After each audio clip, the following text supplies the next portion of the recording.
Hi, my name is Nicole, and I've had an abortion. Hi, my name is Radiance, and I believe in a woman's choice. So today we're going to be talking about what is reproductive justice and what is reproductive oppression, because in order to understand what reproductive justice is, you have to know what reproductive oppression is. And so the definition for reproductive oppression is systematic denial of women and girls' self-determination and control over our bodies and limiting our reproductive choices, control and exploitation of women and girls through our bodies, sexuality, and reproduction by families, communities, institutions, and society. And so a form of reproductive oppression is the Hyde Amendment.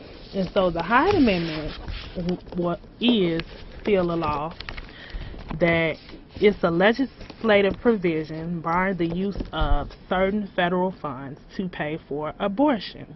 The Hyde Amendment was established in 1976, and it is still ongoing as of now. And so now, Radiance, would you like to go into what reproductive justice is? Yes. Reproductive justice is social justice activism that focuses on the complete physical, mental, spiritual, political, economic, and social well-being of women and girls, and believes that reproductive justice will be achieved when women and girls have the economic, social, and political power and resources to make healthy decisions about our bodies, sexuality, and reproduction for ourselves, our families, and our communities in all areas of our lives. The biggest case for reproductive justice is Roe versus Wade, which was decided in 1973 by the U.S. Supreme Court, and it basically legalized abortion. And so, with that being said, that was a big victory and a big justice won for all women, but shortly thereafter, as I mentioned, the Hyde Amendment was put into place, which was reproductive oppression once again. Womp womp. So we just want to list some other forms of reproductive oppression, and I feel like, we always talk about what, women in society, what affects us, women that's walking the street, that's out, that's going to work, or carrying on with their everyday lives. And a lot of times we forget that women in other countries, they experience reproductive oppression, and also women in prison experience reproductive oppression. Now, a lot of people are like, okay, how do women in prison, how do they get affected by reproductive oppression? So I was looking up some information, and it was really quite shocking. The first form of reproductive oppression that they experience is lack of birth control. And first of all, most women that are incarcerated because of nonviolent crimes or drugs. And so they're not real violent people. I'm not going to say they're bad people. They just got put in bad situations and bad upbringings. And most women that are in prison are already mothers before they get into that situation. And so when I say lack of birth control, women are not allowed to continue hormonal birth control while incarcerated. And this is an oppression because a lot of women that do nonviolent crimes or either drug crimes, they're not locked up for a very long period of time. And just, let's be realistic. We're women, just as men. You're in prison. You're not having sex or anything. As soon as you get out, you're going to want to have sex, but you have to start over your birth control. And a lot of times this leads to unintended pregnancies, that they need legal abortions for, basically, if that's what they choose or that's what they decide, or either they get, put in a predicament where they have to come to terms with their pregnancy and, have a child that it could have been prevented it being that way if they had been able to continue their birth control while they were in prison. And so, how do you feel about that, Radiance? About the birth control? Yeah. I feel like it's unfair. Well, basically, you know, women are not going to be in prison for long. I mean, usually they're not in prison for very long, and as soon as you get out, you know, you have to start over with the birth control, and that takes a long time to get back on track. And people are not going to wait, you know, for their birth control to get back on track to start having sex. They're going to have sex right away or as soon as they can get it. So the lack of birth control, I feel like that's, you know, that's the one of the messed up things about, you know, being oppressed in prison.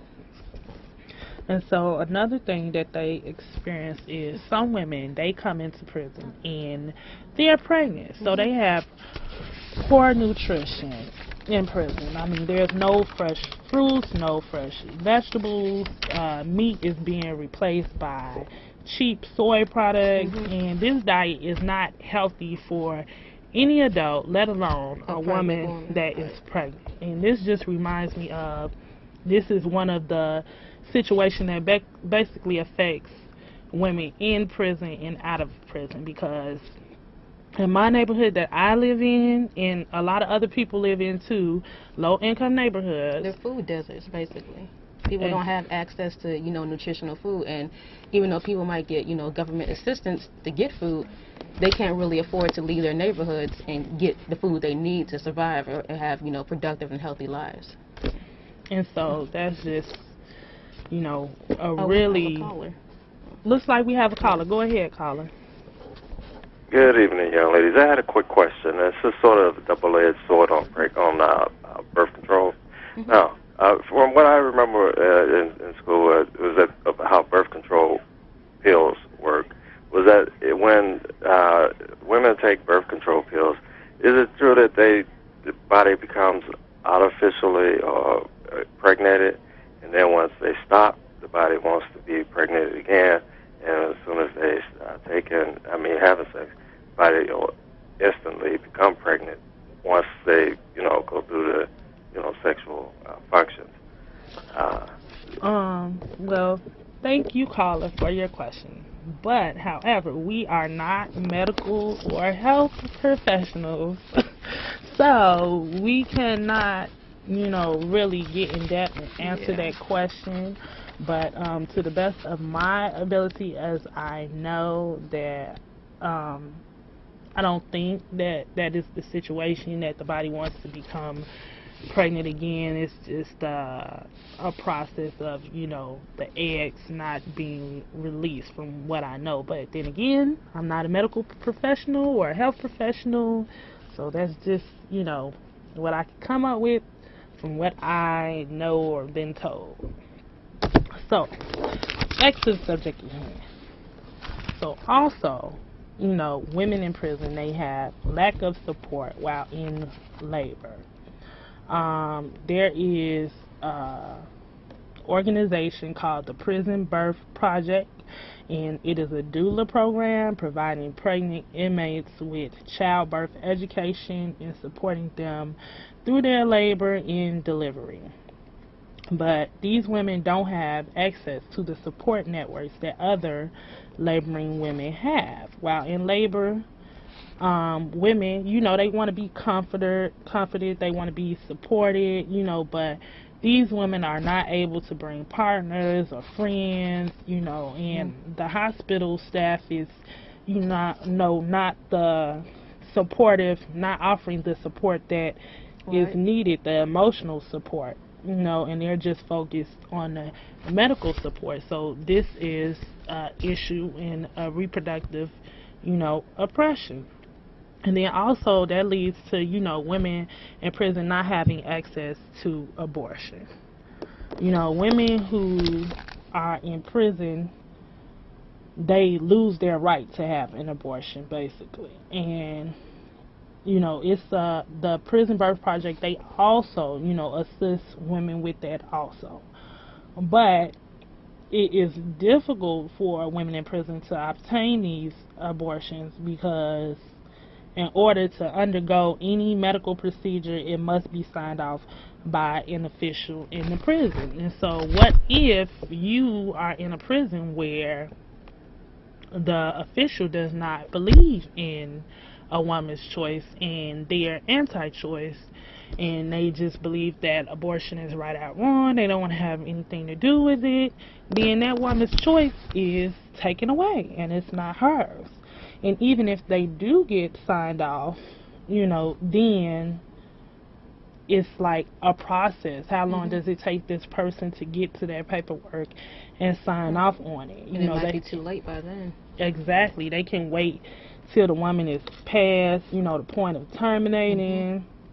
But once she has gained approval, then she has to find a way to pay for it. She is responsible for arranging her own transportation, her own guard coverage, and a host of other things that cost money. And this is something that, is not exactly the same way that affects, women that's out, that's free, that's not in prison, but women that are not in prison and then have a legal right to have an abortion is still inaccessible. It's high cost. The finding money, like if you're low income, most women that have abortions, they already have children. I had an abortion, I had a child already, and I was struggling with my one child, which I'm still struggling with.